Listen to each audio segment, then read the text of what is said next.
నమస్కారం. లక్ష్మి చెప్పే కథలకు స్వాగతం. వీణులతో వీక్షించటానికి సిద్ధం కండి. ప్రియ సఖులు, ఇప్పుడు మనం ప్రముఖ సీనియర్ రచయిత శ్రీ ద్విభాష్యం రాజేశ్వరరావు గారు రచించిన పెళ్ళి కావాలోయ్ అనే ఓ చక్కటి హాస్య కథను విందామండి. ఇది 60 ఏళ్ల క్రితం రాసిన కథ. 1965లో కృష్ణా పత్రికలో బహుమతి పొందిన హాస్య కథ ఇది. ఈ కథల్లోని పాత్రలు, సంఘటనలు ఆయా కాలమాన పరిస్థితులను బట్టి ఉంటాయి. శ్రోతలు అర్థం చేసుకోగలరు. ఇక కథ మొదలు పెట్టేస్తున్నానండి. అతి కష్టం మీద 4వసారి బిఏ పూర్తి చేసిన సుబ్బారావుకి అంతకంటే కష్టం మీద భాగ్యనగరం అనబడే రాజధాని నగరంలో ఉద్యోగం దొరికింది. సుబ్బారావు తండ్రి చనిపోయేటప్పుడు తనయుడికి కొంత ఆస్తిని, ఒక తల్లిని, వీటన్నిటికంటే సమస్యగా కూర్చున్న ఒక బాధ్యతను నెత్తి మీద పెట్టి తన బాధ్యత తీర్చుకున్నాడు. కూర్చుని తింటే కొండైనా తరుగుతుందని పెద్దలు అన్నారు కాబట్టి పెద్దల మాట మీద కాస్త గౌరవం కలిగిన సుబ్బారావు కాసిన జీతపరాలు సంపాదిస్తే కొండను ఎక్కువగా తవ్వవలసిన అవసరం ఉండదు అనుకున్నాడు. ఈ ఆలోచనతో ఉద్యోగాన్వేషణలో సఫలత పొందిన సుబ్బారావుకి కన్యాన్వేషణ గురించి తల్లి పోరెక్కువైంది. నువ్వు పెళ్లి చేసుకుని ఓ ఇంటివాడివైతే చూడాలని ఉందిరా నాయన అంటుంది తల్లి. ఏం పెళ్లి చేసుకోకపోతే ఒక ఇంటివాడిని కానా ఏంటి? ప్రస్తుతం నాకు నాన్నిచ్చిన సొంత ఇల్లుందిగా అంటాడు జోక్ వేస్తున్న ధోరణిలో సుబ్బారావు.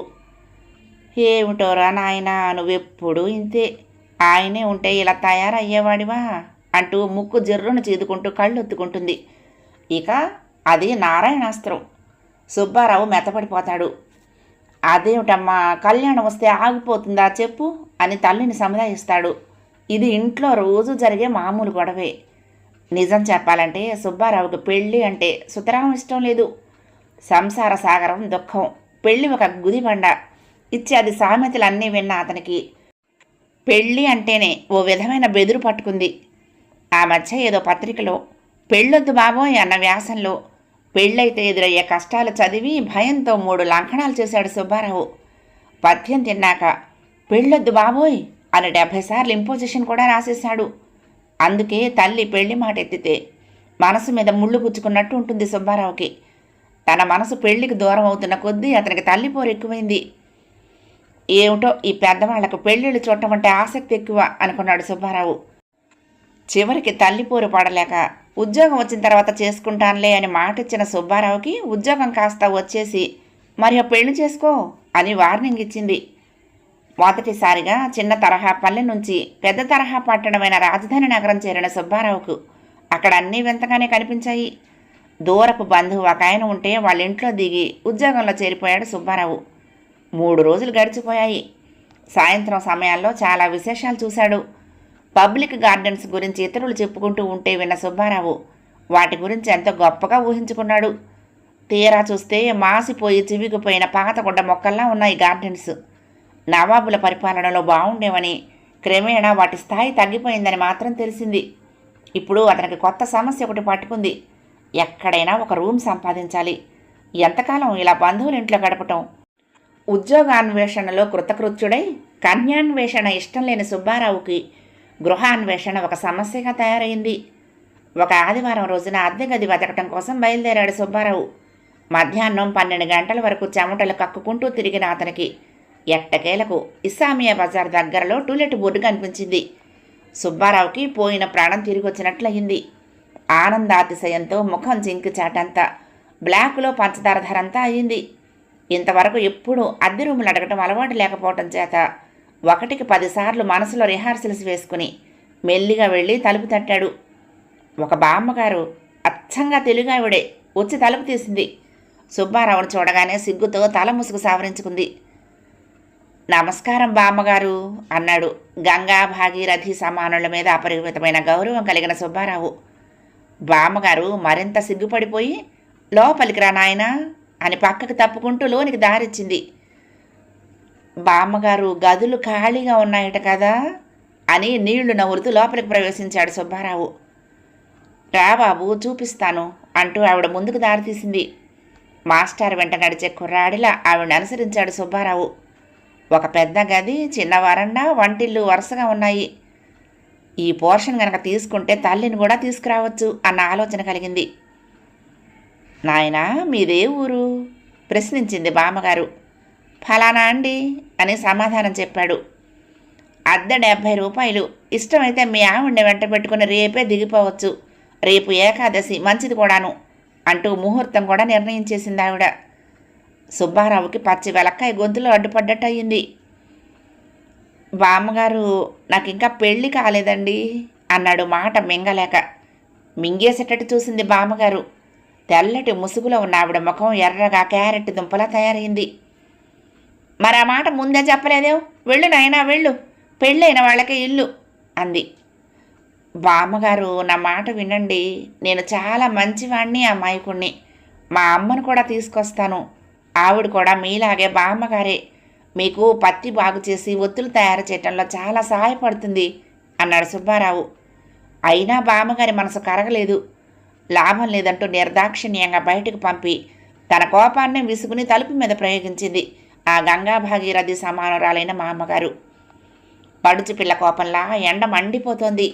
ఇంకొక 10 నిమిషాలు తిరిగిన తర్వాత ఆ గల్లీలోనే మరొక ఇల్లు కనిపించింది అతడికి. ఒకటే గది ఖాళీగా ఉంది. దానికి కూడా ఆ ఇంటాయన బోలెడని నిబంధనలు చెప్పాడు. ఉదయం 6 గంటల్లోగా లేచి స్నానం చేయాలి. తర్వాత పంపు దగ్గరికి రాకూడదు.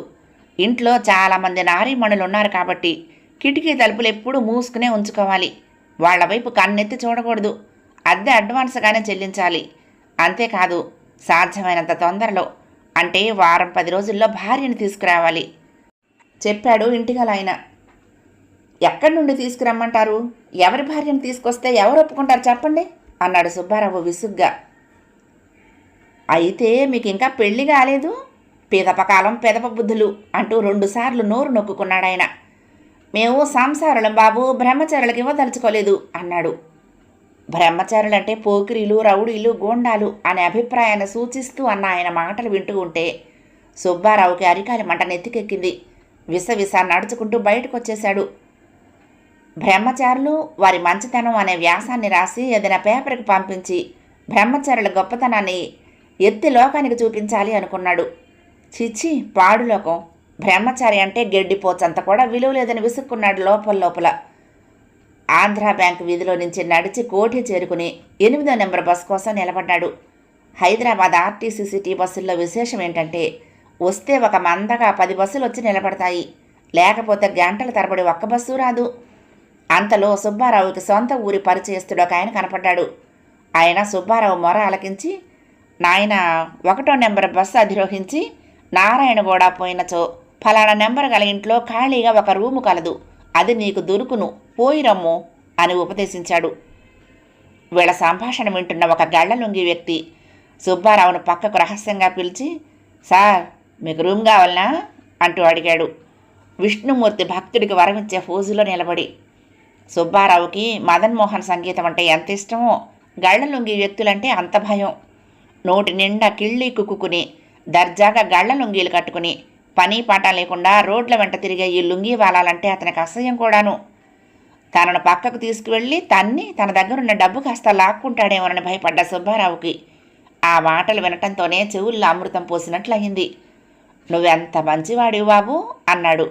అన్న తర్వాత నాలుగు కొరుక్కున్నాడు. బొత్తిగా తెలుగు సినిమా డైలాగులా ఉందని. మంచి room sir, flesh out laboratory, bathroom అన్నీ ఉన్నాయి. చక్కటి గాలి వస్తుంది.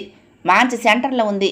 ఆ గదికి 2 ద్వారాలు 3 కిటికీలు అంటూ వర్ణించకపోతున్నాడు. బాబు, అద్దె ఎంతో ముందు చెప్పు అంటూ అతని మాటలకు అడ్డు తగిలాడు సుబ్బారావు. ఎంతో లేదు సార్, 50 రూపాయలు. 50 గుడ్డి గవ్వల్లాగా ఉచ్చరిస్తూ అన్నాడు ఆ గళ్ళలుంగివాడు. ఏంటి, ఒక గదికి 50 రూపాయలు అద్దా అన్నాడు ఆశ్చర్యంగా సుబ్బారావు. గది చాలా శుభ్రంగా ఉంటుంది సారు. నాకు మాత్రం పగిడి 100 రూపాయలు. ఇప్పుడు నాతో వస్తే చూపిస్తా. పగిడి అంటే ఏమిటో అర్థం కాలేదు సుబ్బారావుకి. పగిడి అంటే డిపాజిటా బాబు అని అడిగాడు సందేహం తీర్చుకుందామని. డిపాజిట్ కాదండి, నాకు బహుమతి అన్నమాట. ఆ మాటలకు సుబ్బారావు నీరు కారిపోయాడు. గది అద్దె 50 రూపాయలు, అదే ఇప్పించినందుకు 100 రూపాయలు లంచం. రూమ్ కోసం ఎన్ని కష్టాలు.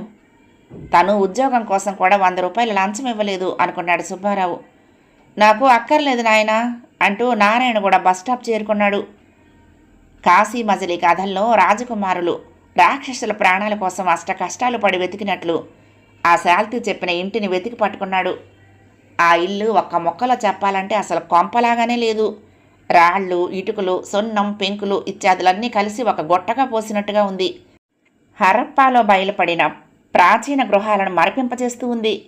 పైకప్పు సినిమాల్లో చూపించే శిథిలమైన రోమ్, ఏథెన్స్ నగరాలను గుర్తుకు తెస్తోంది. గబ్బిలాల గుహలా ఉందా ఇల్లు.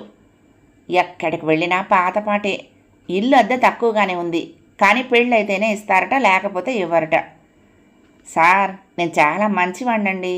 కావలిస్తే నాకు కాలేజీ వాళ్ళు ఇచ్చిన గుడ్ కాండక్ట్ సర్టిఫికెట్ పట్టుకొచ్చి చూపిస్తాను అన్నాడు సుబ్బారావు. అదేం కుదరదు నాయనా. 4 నెలల క్రితం ఈ ఇంట్లో నీలాగే ఒక అబ్బాయి అద్దెకు దిగి పక్కింటి ప్లీడర్ గారు అమ్మాయిని లేవ తీసుకుపోయాడు. అందువలన బ్రహ్మచారులకు ఇవ్వదలుచుకోలేదు అన్నాడు ఆ ఇంటి ఓనర్ నిర్లిప్తంగా. కాళ్ళు ఈడ్చుకుంటూ ఇల్లు చేరుకున్నాడు సుబ్బారావు. ఎక్కడికి వెళ్ళినా మీకు పెళ్ళయిందా అన్న ప్రశ్నే. పెళ్ళి కావాలోయ్ అని గట్టిగా అరిచి వెంటనే తల్లికి ఓ ఉత్తరం రాసి పడేశాడు. ఎలాగైనా ఒక సంబంధం చూసి తనకు పెళ్లి చేసి హైదరాబాద్లో ఒక అద్దె ఇంటి వాడిని చేయమని. కథ సమాప్తం. ప్రియ సఖులు, ఈ కథ మీకు నచ్చితే తప్పకుండా లైక్ చేయండి, షేర్ చేయండి, కామెంట్ చేయండి, సబ్స్క్రైబ్ చేసుకుని నన్ను ఎంకరేజ్ చేయండి. ఉంటానండి. ప్రేమతో లక్ష్మి, కృష్ణాతీరం దుర్గమ్మ సన్నిధానం. నమస్తే.